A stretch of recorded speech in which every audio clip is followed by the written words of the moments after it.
Chanasma Harij highway CNG pump પાસે મોટી triple અકસ્માતની દુર્ઘટના ટળી। Chanasma Harij highway CNG pump નજીક ટ્રિપલ અકસ્માતની મોટી દુર્ઘટના ટળી। ચાણસ્મા હારીજ હાઈવે પર સીએનજી પંપ નજીક વહેલી સવારે મહેસાણા તરફથી હારીજ તરફ જઈ રહેલા ટ્રકના ડ્રાઈવરે સ્ટીરિંગ પરનો કાબુ ગુમાવતા એલપીજી ગેસના ટ્રેલરના સાઈડના ભાગે અથડાતા અકસ્માત સર્જાયો હતો, જેમાં પાછળથી આવતી એસટી બસને પણ ટક્કર વાગતા ટ્રિપલ અકસ્માત સર્જાયો હતો।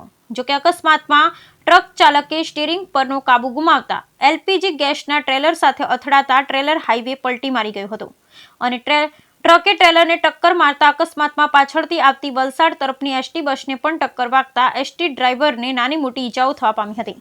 જો કે ઘટનામાં સદનસીબે મોટી જાનહાનિ ટળી હતી। ટ્રેલર અને ટ્રકનો ડ્રાઈવર અકસ્માત સર્જી ફરાર થયો।